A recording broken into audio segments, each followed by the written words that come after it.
Et bonjour à tous, ravi de vous retrouver pour aujourd'hui. On attaque avec une map qui est complètement dans le vert. Attention, ne vous l'aurez pas, on est quand même à 20 000 dollars. Effectivement, en une semaine, on s'est pris une sacrée claque. Je n'ai pas fait beaucoup de vidéos dernièrement, je vais vous expliquer pourquoi dans un instant. Donc ça commence maintenant.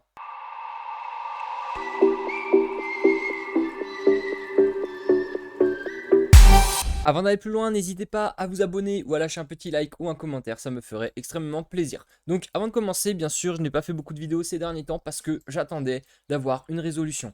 Une résolution dans le sens où là, on a eu une phase de capitulation, une première phase de capitulation. Rien n'est dit qu'on a touché le bottom là autour des 17 800, ça reste assez bas mine de rien. Maintenant, on peut toujours faire une dernière mèche assez radicale qui va nous amener autour des 12-13 000 jusqu'à 15 000 dollars à peu près. Ça peut être en fait la zone où il faut faire attention parce qu'on peut y pénétrer très très rapidement. En tout cas, pour le moment, on n'y est pas encore. On a fait un bottom. Pour moi, ce sera le bottom provisoire. C'est-à-dire que là, on va donner de faux espoirs aux gens. C'est-à-dire que on va temporiser, on va potentiellement continuer comme ça, peut-être même aller rechercher la zone de short. Elle est autour des 27-28 000 dollars. Donc, si on vient chercher cette zone-là, vous savez à quoi vous attendre. En fait, c'est tout simplement parce que comme il y a énormément de personnes qui vont continuer à short, donc à parier à la baisse, eh bien le cours risque de se retourner. Surtout que là, mine de rien, on a quand même fait une sacrée chute, hein. On est sur presque 3 semaines de baisse, hein. Bon, avec l'ouverture de la semaine, on a déjà eu 2 semaines consécutives avec des bougies de moins 10, moins 15%. Avant, on s'était fait quand même 9 semaines de baisse consécutive. On avait juste eu un doji et au final, on n'est même pas reparti. Et hop là, c'était une fausse sortie. Enfin, pour moi, c'était clairement un signal de retournement. Et bien au final, les baleines ont décidé autrement. Et là, du coup, on arrive sur la cascade de liquidation.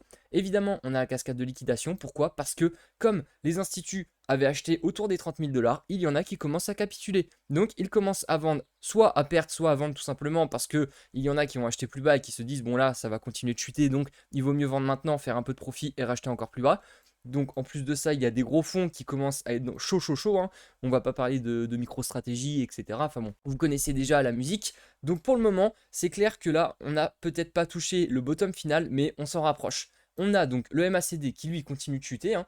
Il peut continuer à chuter comme ça tranquillement, puis après se retourner tranquillement. Le jour où il commencera à se retourner, ce sera de très très bons signes. Maintenant, je vais vous balancer le RSI. Ce sera peut-être plus facile pour vous de voir un petit peu où on en est. Parce que en termes de RSI, je peux vous rassurer, mais là, on n'a jamais été aussi bas depuis très très longtemps. Même au crack Covid, il me semble qu'on n'avait pas touché cette zone-là.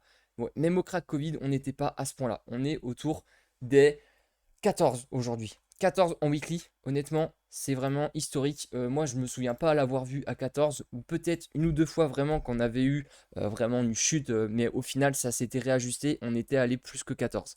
Donc là, ça montre quand même des signes de capitulation, de bottom, et donc appliquer un DCA quand on arrive sur ces zones de prix, c'est forcément pas déconnant. On est autour de l'ancien ATH de 2018, certes, on peut encore rechuter un petit peu, mais vous voyez votre capital chute là. Vous faites un calcul quand même, ça va vite, hein. Très clairement, là, on a fait à peu près, il me semblait que c'était autour des moins 75. Voilà, on est autour des moins 75% de pertes. Moins 75% de pertes, vous voyez qu'on est ceux qui ont acheté, admettons, à 68 000, 70 000 dollars. Aujourd'hui, on est à 20 000. Voilà, ils ont perdu plus de x3 par rapport à leur mise initiale. Vous êtes tranquille. Admettons, vous êtes à 20 000. On descend certes peut-être aller à 12, 13, 15 000. Vous avez potentiel de chute de 25%. 25% avec un potentiel de hausse derrière, ben peut-être de 300 voire 400%, honnêtement, ce n'est pas négligeable. Donc après, c'est toujours pareil, c'est toujours gérer votre risque management. Si vous considérez que ça vaut le coup aujourd'hui de rentrer avec un Bitcoin à 20 000 dollars, sachant qu'on a un ancien plus haut autour des 70 000, eh bien, vous faites votre calcul. Surtout que Bitcoin étant la première capitalisation. En tout cas, on va regarder Ishimoku maintenant, parce que Ishimoku, ça reste intéressant. Là, on est très très loin, surtout en weekly, hein. On est très très loin. Ça continue de chuter. On n'a aucun support pour le moment, même si évidemment, la lagging span, elle ne retient rien du tout. La Tenkan et la Kijun, elles étaient prêtes à se croiser, et au final, pas du tout. Mais on voit quand même un retournement de tendance au niveau du nuage avec la SSA et la SSB. Le nuage est en train de s'aplatir, donc ça montre déjà qu'on a un petit peu un calme, qu'on est en train un petit peu de temporiser et que ça peut potentiellement se retourner. Le jour où ce nuage repartira à la hausse, à ce moment-là, on aura une hausse du cours également. Donc Ishimoku, intéressant. Et après, je voulais également vous passer, c'était le H-Ribbon. Donc le H-Ribbon, je vous l'avais dit, on avait eu notre cours là qui avait commencé à croiser. Donc les mineurs commencent à capituler. Et là, c'est très intéressant. Comme les mineurs commencent à capituler, on a eu notre fameuse pastille blanche. Vous vous souvenez, la pastille blanche, ensuite la pastille verte, pour arriver à une pastille bleue qui nous donne le signal d'achat. Honnêtement, je vous l'ai dit, historiquement, la pastille bleue ne s'est jamais trompée. Là, aujourd'hui, si elle vous donne une pastille bleue dans les prochaines semaines, qu'on soit à 20 000, à 18 000 ou à 15 000, je peux vous garantir que celle-ci, elle aura encore raison sur du long terme, avec la régulation, avec l'argent qui est en train de continuer de rentrer, parce que, mine de rien, les autres secteurs, eux, continuent de se développer. Il y a énormément d'entreprises qui commencent à rentrer de plus en plus également dans la blockchain, parce que 2021, c'était que le début, c'était les prémices. Là, après, la phase de 2024-2025, ça va être encore plus gros, ça va être énorme. Ça va être tellement énorme qu'il y aura sans doute des petits projets qui vont complètement exploser, qui vont être capitalisés à hauteur de certaines entreprises qui sont là depuis peut-être 20-25 ans. Donc, c'est aussi pour ça qu'il faut regarder maintenant. Je vous le dis encore une fois, hein, pourquoi je n'ai pas sorti forcément beaucoup de vidéos la dernière semaine. Je vous l'ai déjà dit, parce que j'attendais que le cours nous montre un peu ce qu'il allait nous faire, et en même temps parce que je me renseigne. Moi, je me renseigne constamment sur les projets, je me renseigne constamment sur l'écosystème pour savoir quel projet peut être pertinent, quel projet peut perdurer dans le temps. Et voilà, et ça, ce travail, vous devez le faire, vous, au quotidien, régulièrement, lorsque vous ne regardez pas les graphiques. Parce que là, ce n'est pas intéressant. Vous appliquez un DCA, vous ne regardez pas les graphiques, et ensuite, advienne que pourra, dans 2-3 ans, vous verrez que vous serez gagnant, la pastille bleue sera sortie d'ici là, et voilà, il n'y aura pas de problème. Mais il faut pouvoir faire le travail. Et ça, je ne peux pas le faire à votre place. C'est à vous de vous renseigner. Ça ne sert à rien aujourd'hui que je vous passe tous les alts, tout ce que vous voulez, puisque ce n'est pas pertinent. Certes, il y a des alts qui ont fait des rebonds, mais après les moins 85, moins 90% qu'ils ont subis, est-ce que c'est pertinent de regarder un alt qui a fait 3% aujourd'hui? Bah non, pas du tout.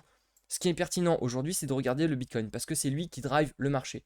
Donc, il faut regarder ces indicateurs basiques, les volumes également. Là, les volumes sont en train d'exploser, évidemment, vu qu'on a eu d'énormes baisses. Donc, ça veut dire qu'il y a quand même des personnes qui reviennent.